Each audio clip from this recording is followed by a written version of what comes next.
Hello everybody, it's Michael Hollands for Sound of the Movies. Today I have the pleasure to be joined by Tyler Bates. Besides his extensive credits in writing music for film, television and also video games, Tyler also happens to be lead guitarist of the band Marilyn Manson since 2014. Over the course of his extensive career, Tyler has written the music for films such as Get Carter, Dawn of the Dead, 300, Sucker Punch, John Wick, The Devil's Rejects, and other huge box office hits such as Guardians of the Galaxy. And most recently, he wrote the score for Deadpool 2, which we will also discuss here in detail. Welcome, Tyler. How you doing today? Great, how are you?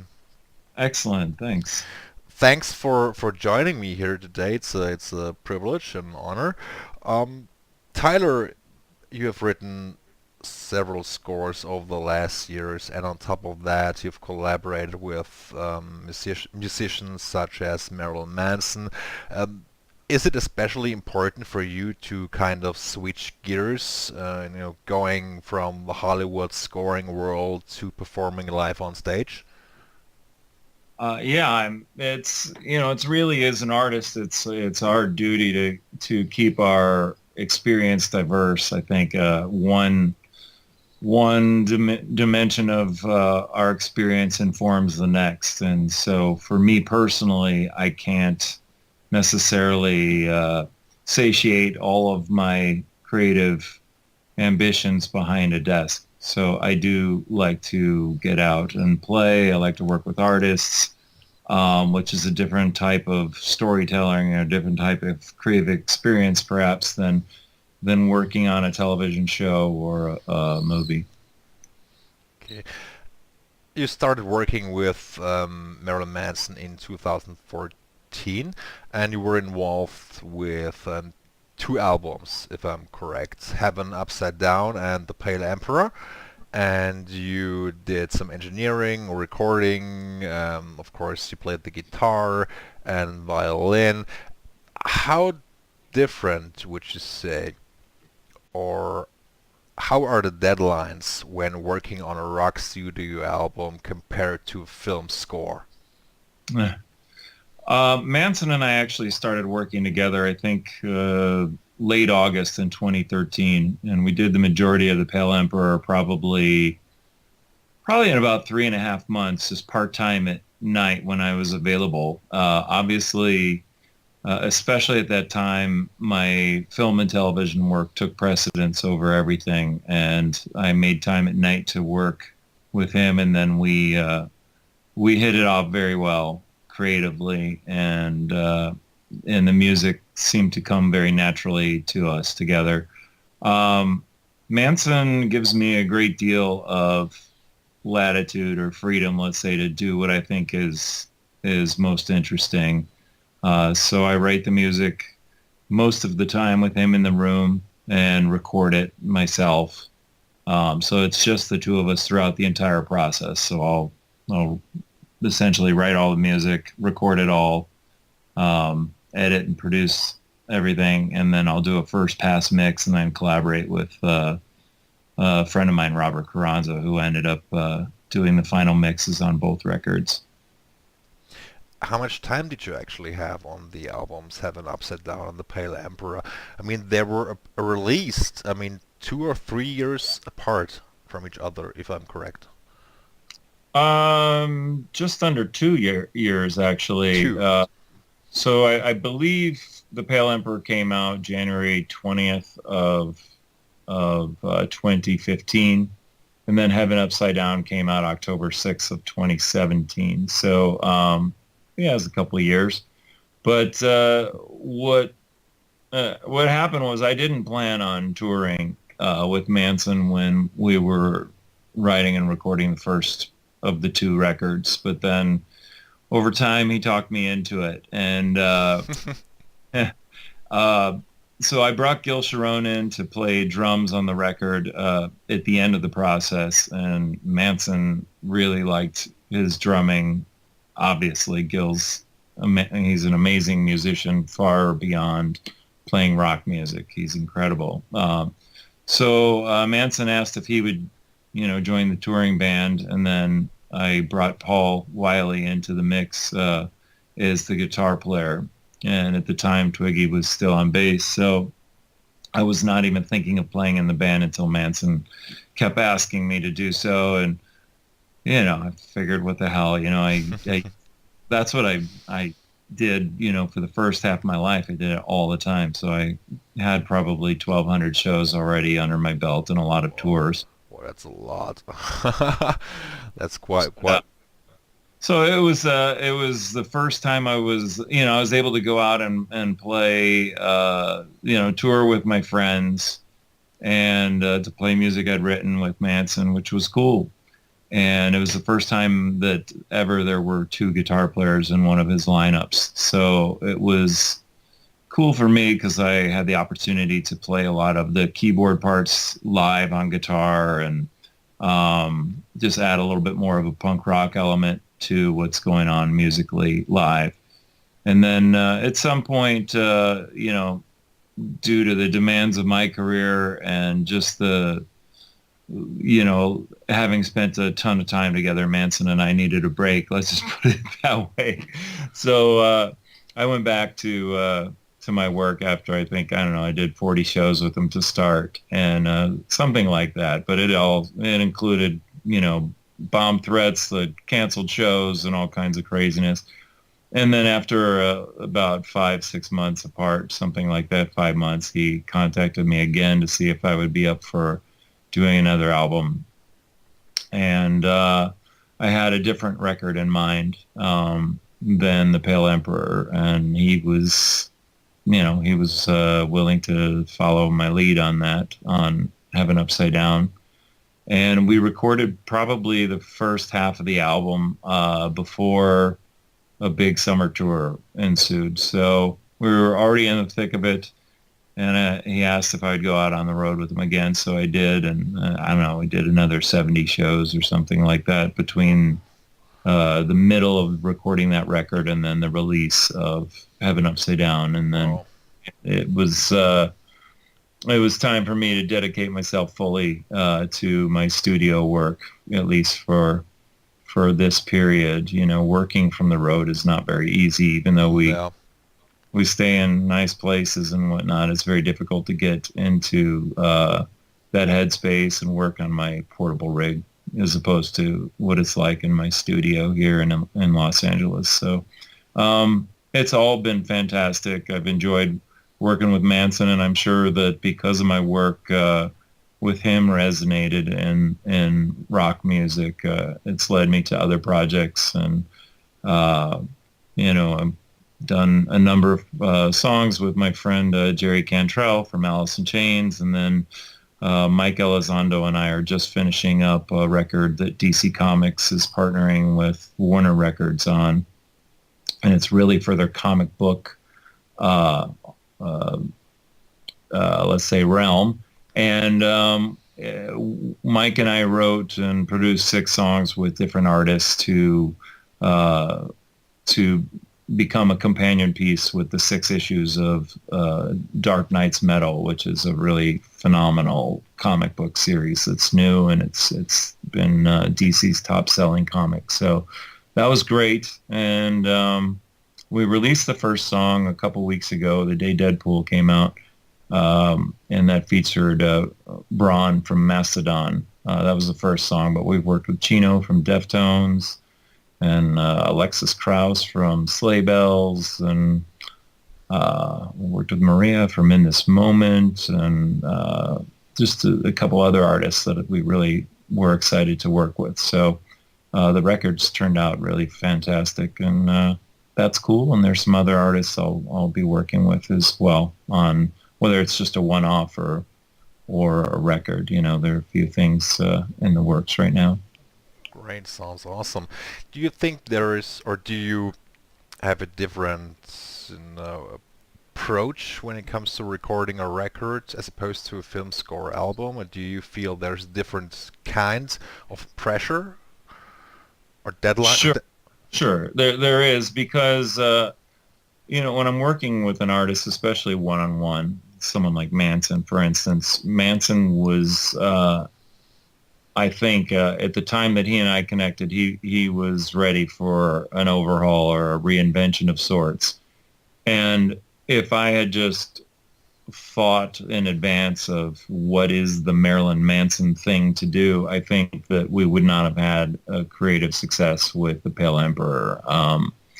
And that record was sort of a cleansing of the palate.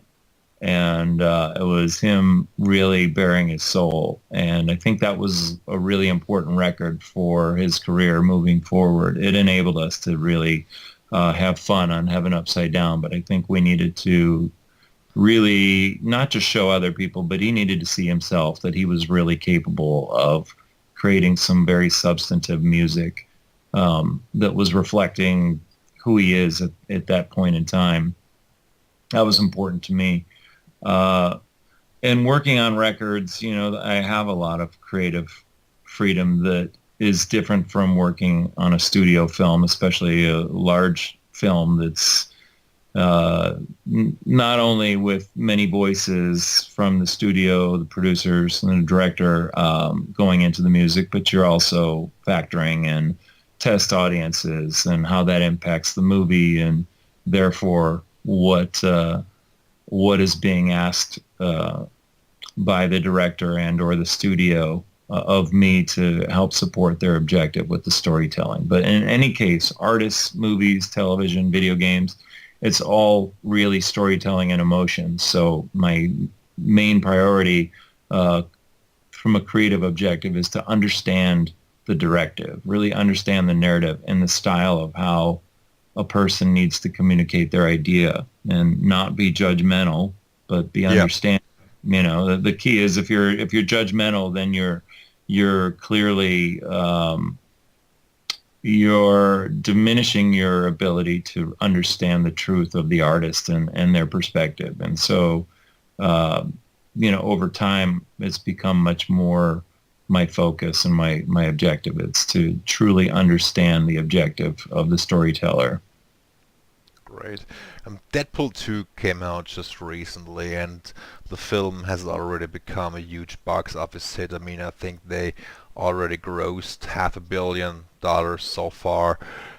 How did you manage musically to balance the film's elements, underscoring action sequences and also capturing all the dark humor and all that stuff that goes on in the film? I'll be honest with you, like scoring a film like that, sure, there are a couple of big fun moments where we are in more action and more montage oriented type sequences, but Ryan Reynolds is so brilliant and the character Deadpool, and I think this movie is probably stronger than the first one because he now knows what it's like to be Deadpool and how the character and the humor and the costume and everything translates. So he had that experience going into this movie, and I thought he was just a genius with what he did in this film. So the key as a composer is to stay the hell out of the way of his performance, but of course give the movie what it requires. And there were a couple of moments where we were really, where I had the opportunity to open it up and have a lot of fun. Obviously the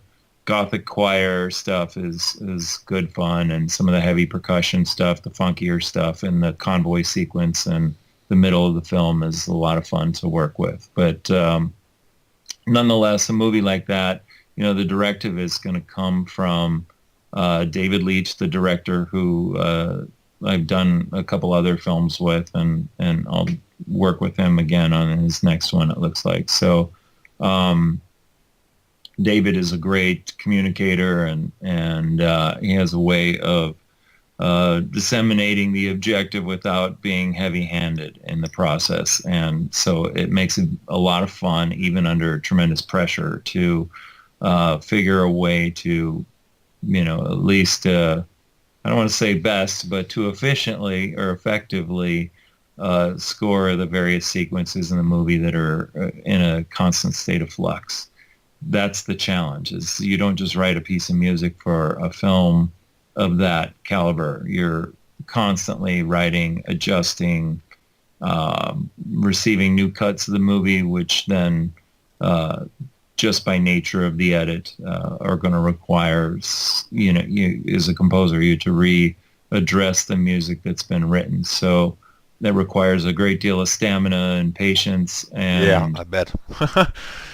you need a tremendous amount of energy at the 11th hour to make the final adjustments and then go into the recording and production phase of the score, because that's where a lot of ideas are made or lost. And fortunately, I do have great people around me that are all very talented in their respective posts. So it's not a one-person endeavor. I definitely have great people that are looking out for the best interests of the score and the movie as I go. Right. How early did you get involved with Deadpool 2? Did you actually have time to read the script, or did you write to picture? I read the script. I went up and visited the set and spoke to some of the actors and got an opportunity to see how early on in the film the actors felt in their character roles. It gave me some ideas musically. Given that David and I are new to Deadpool, so neither of us worked on the first one. It was in agreement with everybody that we would approach it as a new movie and not concern ourselves with carrying any motifs forward from the first movie. Not a judgment of the movie. It's just the way this movie was shot and structured was kind of a different animal than the first movie. So I think everything that came from the experience of the first one benefited this one. Right. Which equipment did you use for Deadpool 2 for your mock-ups and also the additional electronic elements? We There's so much that goes into mocking up the orchestral sketches. Pretty much every library known to mankind at this point is on the table. The non-orchestral sounds are generally handmade sounds that I'll create a sound source of some sort, whether it stems from a human, a voice, human played instruments, something like that. And then there's some collaboration in the electronic development that I've engaged in over 20 years with Wolfgang Mathis. And he and I are just like brothers from different universes, but we've had a long, really fruitful collaboration, and he's like a brother to me. So it's sort of what we geek out on. I don't play video games, but I love experimenting with sound and exploring the possibilities of sound. I do have a computer solely for playing back the sounds that Wolfie and I make, and that's using the Logic EXS24 sampler for that. The interface on that sampler, I think, is fantastic, and I wish Contact would take a look, Native Instruments would take a look at that and consider how useful and easy that interface is to work with. But most of the sample libraries nowadays are played on Contact, and they require that to play back. So that's become something that I use quite a bit.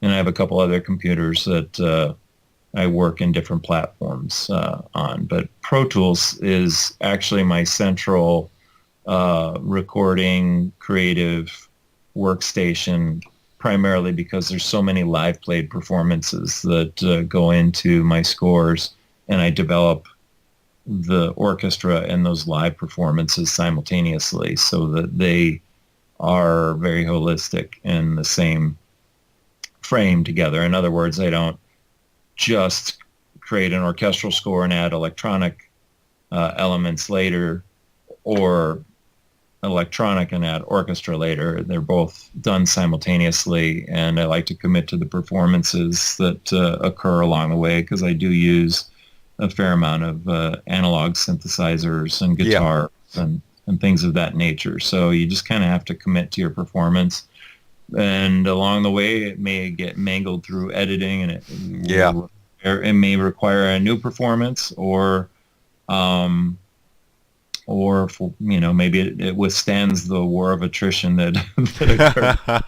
So, I'm open to everything. And again, when we're talking about the diversity of a career, um, I think then it allows me not to be as precious with some of the things that I grow to love in my scores, some of the things that I've developed over time because of the structure of a film changing, or maybe the subtext in some way changing throughout the process. Some music that I've loved has gone by the wayside, but my job is to service the storytelling and emotion, and that's my primary objective. So instead of being disappointed or upset about Yeah. those changes that occur via osmosis, I take it upon myself to do other things that I have a bit more control over, so that I'm not trying to exercise that when really I'm not, as a composer, I'm not at the top of the food chain. I have several people in the context of a film that certainly have a say that goes further than mine. So it's perfectly cool with me, and I'm happy to work in film and television. Understanding that, because with each project, it's a constant learning endeavor, and that to me is most important. That's what's going to continue to inform me as an artist and help me to remain relevant as an artist with myself, and hopefully that work resonate with others. Great. So basically, you like to record live as well. I mean, there are some composers who have to kind of record certain sections individually, brass, strings, and then they mix them kind of together.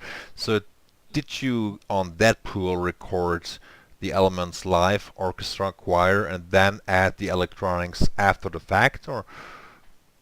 Oh, okay. So because I'm developing electronics and orchestral, uh, let's say, dimensions of the score, simultaneously, most of the electronic matter was already done by the time we got to recording the orchestra. We recorded the orchestra very, very close to the end of the final mix of the movie. So I had to have the electronic stuff done for the most part at that point. When we record orchestra, sometimes, say in an action sequence, we will stripe it, meaning we'll record the fast strings or marcato strings, more the motor element of the music. We may record those separate from the longer line strings, and then the brass may carry a strong melody, and in that case, we may want to separate the brass in the event that there is requests or a desire in the mix of the movie to have access to those thematic ideas independent of the remainder of the rest of the orchestra. And then, of course, sometimes if we're recording some fast, short brass elements, that may require some editing because they are human. And sometimes we composers at our keyboard start typing in things that are very difficult to handle as a human. Lung capacity has to factor into all of this. So with great respect to the talented musicians we're fortunate enough to work with, we do recognize that that's very much part of the process. But when it comes to a sweeping emotional piece of music, I think that the way that you're going to achieve the greatest emotion is with every musician playing together. And so I do look for the opportunity to record them together. And even if ultimately we do record separate takes, I do want to make the piece of music together as a group and then split it out so that everyone is dialed into how they're interacting dynamically. Once we recorded the Deadpool orchestra, we had a session with the choir, and that led to some of the fun lyrics that the choir sang. And the story behind that is director David Leitch. Yeah. He came into the studio while we were recording the choir, and there was perhaps 10 minutes before they were going to take a break, and I said, Dave, I have them singing some faux Latin here. Um, if you're interested and inspired, maybe put some pen to paper and we can go out there and work with the choir and give them some lyrics to sing. And he's like, really? We can do that? And I'm like, yeah. And so he had some fun with that. And before you know it, we were out working with the choir and they're singing fuck and holy shit balls. Yeah. And they took it seriously. I mean, they were having fun, but they took it seriously. And Dave is a very unassuming character. So while he has a great sense of humor, he does things with a tremendous amount of grace and restraint. So I think everybody felt really good in working with him through that. And it did not take long before the choir really had it dialed in, and it led to, a very fun piece of music. So the choir Absolutely. happened immediately as we record. Those tracks are sent over to a studio that I work with frequently. It's Igloo Studios in Burbank, and my friend Gustavo Borner owns the studio, and there's several very talented engineers that work there with him, and I've worked with pretty much everybody there many times. So the music goes there. It starts, the best takes start being edited together, and then I think we finished our recordings with the choir on a Friday, and by Monday morning we were there recording ensembles. So Okay. we had 4 drummers one day, and then another day we had an ensemble where I played guitar, and Juan Alderete, who plays bass now in Manson's band, he was on bass. Jeff Babko on keyboards, and Gil Sharon, who plays drums in Manson, was also in that session. And we Great. knocked out a lot of the more funk and rock score. And then, the day before we were doing all the Marshall drumming, snare Okay. drumming, big stuff. So it was a lot of fun. And I bet. definitely a race to the finish line. Indiana Jones sliding under that iron gate before it slammed shut. What it feels like to finish a score. You're literally down to the last seconds of available time by the time it's delivered. Okay. You just mentioned the choir and all the singing, and one of the pieces on the album was called "You Can't Stop This Motherfucker." And did you actually ask the choir to improvise this? Did you conceive the idea to begin with? Did the filmmakers ask for a certain, let's say, call it a prof- fun approach? How did this come about? There was never going to be, a choir singing actual lyrics. I would never do that, especially in a film like Deadpool, because it would offer some kind of commentary that's just not my place to state, especially in a movie like that. However, David Leitch had no idea I was going to ask him to write lyrics on the spot. So this all happened literally in about 35, 40 minutes before you know it. There we have the piece. The cadence of the pre-existing choir, as what I had written before Dave started writing lyrics, was that was our guide for how these lyrics were going to occur. So when you start working with shitballs, oh holy shitballs, Yeah. and I'm thinking, okay, we have a fast syllable here, fucking shitballs, oh holy shit. And so it's like, oh, that works out perfectly. So it was a matter of how do we work those lyrics into the rhythmical cadence that we already had established for the choir. So at any rate, it was fun. And it was fun to see it come together and to see Yeah. the choir enjoy it as much as we did. So it was very spontaneous, and I think that that's part of the spirit of why that track kind of pops out at everybody, not just because the expletives are in there, but there's a modicum of spontaneity, I think, that made it fun for everybody. And we were just caught in the moment. So Yeah, I mean, it's great. it was also, fun to listen to it on the album. It's something you don't get to hear every day on every score. So it was something, new and fresh, and I really enjoyed it. It's one of my it's a short piece of music, but one of my favorite pieces on the album. Well, it's the most important thing is that it earned us a parental advisory tag on the album. Yeah, the, So, the the first score album to earn that yeah. tag, actually.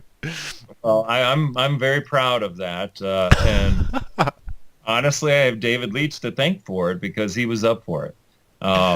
If he were timid or just were distracted, it wouldn't have happened. But he saw, I saw the opportunity initially to bring that to his attention that we could literally do this, and he took advantage of it. And that's part of why we really enjoy working together. I'm always looking to create a moment in the musical production that engages the director and anyone who is present and creatively involved in the film. To create a moment where we all feel the music, happening. And I think it's something that historically all the directors I work with will always feel and always remember, and as do I. And it's important in the context of how difficult this job is, how stressful it is to Yeah. have some fun and celebrate the moment, especially when you're recording with some of the greatest musicians in the world.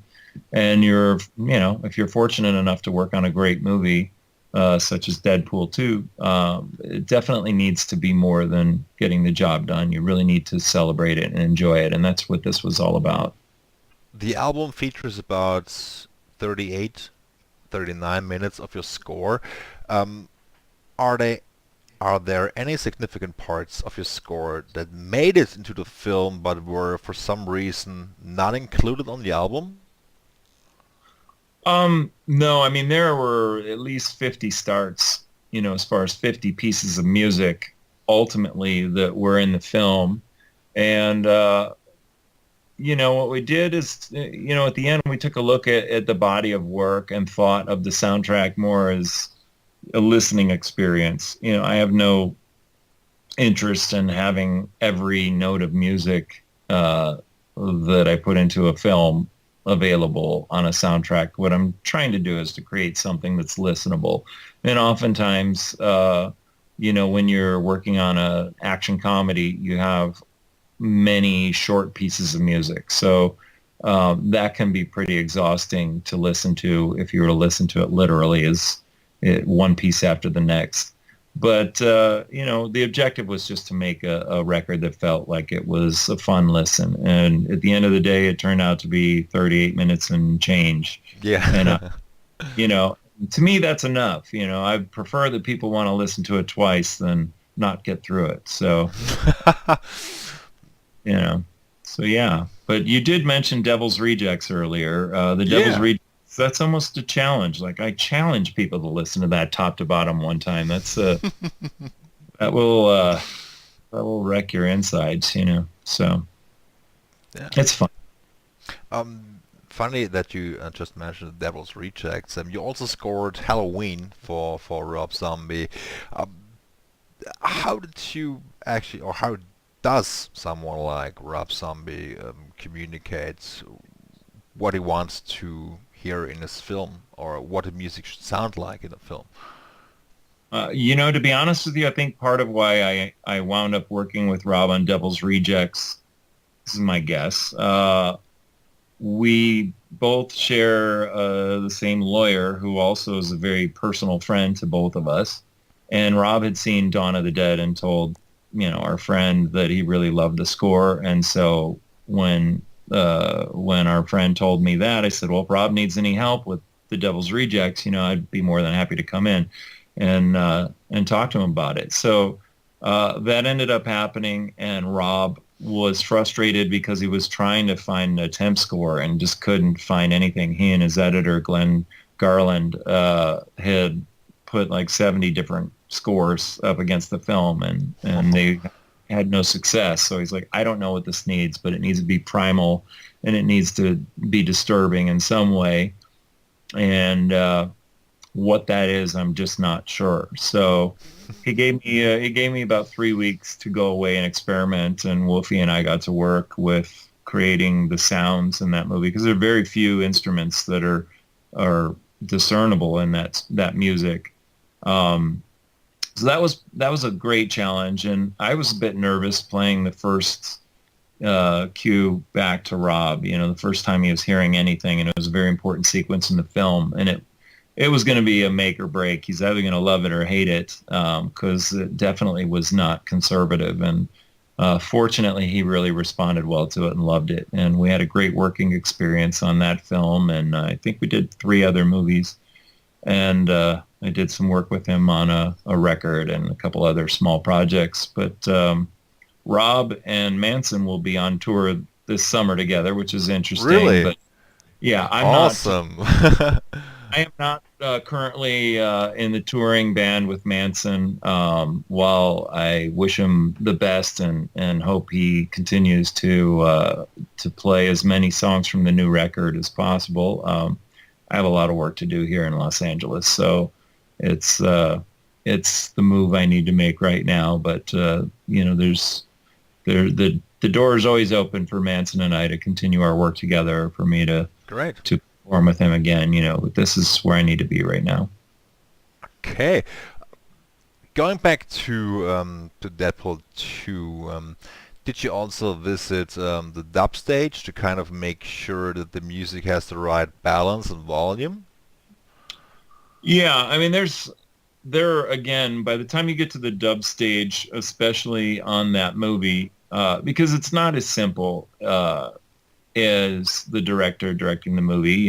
Ryan Reynolds has a strong presence in the film, and he's fantastic. So as far as my interaction with him or his support of the score, it was all great. However, there's a lot going on the dub stage, many voices, and the movie is a very complex movie to make because the sound design is very important. Dialogue is always a challenge to frame the dialogue so it's not only audible, but so that it's landing the right way. So, I'm hoping for the best with the music, but none of the mixers don't necessarily need me breathing over their shoulder. And I actually don't want the director in a case where I'm sitting there to call for either the reduction of volume in the music or maybe to take part of the music away or take it out altogether.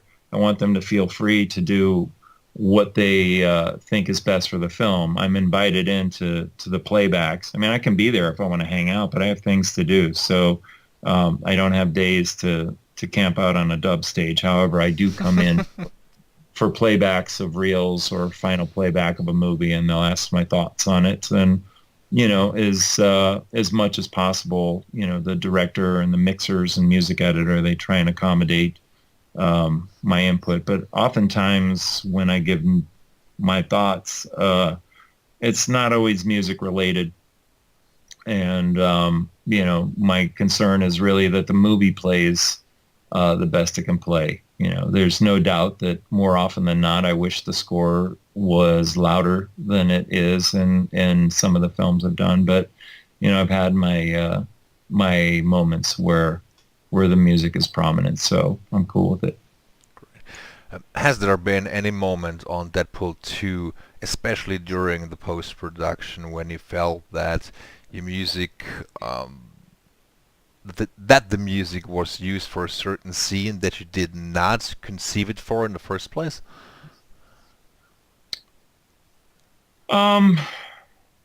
Well, there were some not last second decisions, but let's just say at the 11th hour, the approval of using songs where score was originally developed. Those song choices were approved. And so there are songs intercutting with score where it was scored completely throughout. I'm happy with the way the movie is. So I think that, David Leitch did a great job of intercutting songs with the score. I thought it played really fun and it was great. So that never, bothered me at all. I don't really have any complaints. And obviously, there's a lot that goes into making a score like that. There's a lot of pressure to deliver the music for a movie with the box office expectations that this one has. Absolutely. Working with the music department of Fox was fantastic. John Houlihan, the music supervisor, was great. He and I have worked on several films together and always had an awesome experience. So he brings an element of fun with as much as there is a challenge to meet the mark. There's also fun in our working relationship. So anything to do with Deadpool 2, I feel, very positive about it. Again, this movie is really about this character. It's about the dialogue. Yeah, sure. I'm happy that we had some music moments, but every film has its different context for the score and a different purpose for it. And so I take them one at a time and look at what my role is, my function is in the context of the storytelling in the movie. So I'm not always looking for every movie to feature, my, greatest piece of score ever. I'm always trying to write the absolute best score I can. There's no doubt. And I'm tortured over that. I'm never satisfied with anything I write, but I am trying to do the absolute best work I can do for the director and the producers and the movie itself. So Right. I learn from it, and I try and hopefully make everyone happy, and then carry that experience into what I'm doing next. Great. You just mentioned the songs in the film. There's also an additional soundtrack album that was released. Were you also involved in some kind of way as to which songs would be played and recorded for the film? Um, well, definitely there's the title song that Celine Dion sings, Yeah. Ash. That song, I definitely have created multiple versions of that song. I did not have anything to do with the production of the Celine Dion version, but I think at some point there will be a version, an auxiliary version of that song that will emerge. In David Leitch's previous film, Atomic Blonde, I was much more Yeah. involved, in the songs. I produced a couple songs for it, but also the song list. Like we were sending emails back and forth about what potential songs could be in the film and what would be great. And of course, we share a lot of similar taste and interest in the music from that film. So that was a lot of fun to work with him on that project. But yeah, once in a while I'm involved, but the detail of scoring a movie is so intense. Yeah. I'm not looking necessarily for more of a workload. I mean, if it's integral to my job, then sure, and if someone asks my opinion, then sure, but I'm not trying to insert myself. For instance, James Gunn will write the songs into the script of the Guardians of the Galaxy film. So Yes. I know when I read the script before production ever begins, the songs he selected, and that gives me some context for what we're going to do with the score, and some added depth as far as my understanding the subtext of the film. So, I think that's very cool, and it's great to see James, who has a great musical knowledge, to be able to bring that dimension of his passion to his films. So, that's been the case, I think, pretty much in all the movies we've done together. I think we've done four films together, and several like wacky internet short projects or something, a bunch of different things. But, I'm just, I'm a partner with the filmmaker, and whatever it is that they need from me or that I can offer to help augment the impact of the storytelling, then I'm all about it.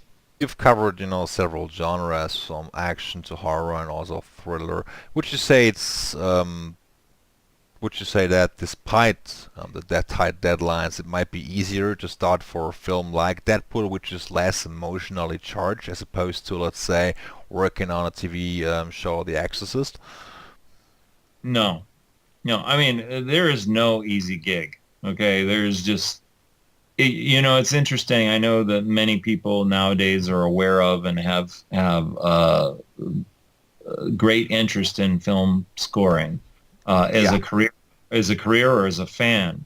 Um, unless even if you're scoring movies, unless you've worked on these films where the production budget is $100 million, 150 million, 200 million, it's a whole other dimension of the business, and it requires a skill set that's pretty unique, I think, to even survive one of these projects, let alone deliver an effective score. I think every medium presents a unique challenge. Television, there is a finite turnaround time. So from the conceptualization of a score for a show that needs to be, completely written, recorded, mixed, and delivered in a matter of days. So when you watch it, you might think, oh, well, I could do this or I could do that, but you have no idea that someone just wrote that in 15 minutes. And that happens in some of these big movies where in the 11th hour, there's a request for something different, or a visual effect is now given cause for a new piece of score to be written and developed in a very short period of time. So you have to be ready for anything at all times. And I am very humble in my approach to the task, because no matter what I'm doing, there's never anything that is as easy as it sounds or looks. Tyler, let me just thank you for taking so much time out of your busy schedule. I really appreciate it, and I wish you best of luck with all your future projects, and I hope we get to talk really soon. All right. Thank you, Michael. It's been a pleasure talking to you too. Same here. Thanks again, and you have a nice day. Bye, Tyler. All right. Be well.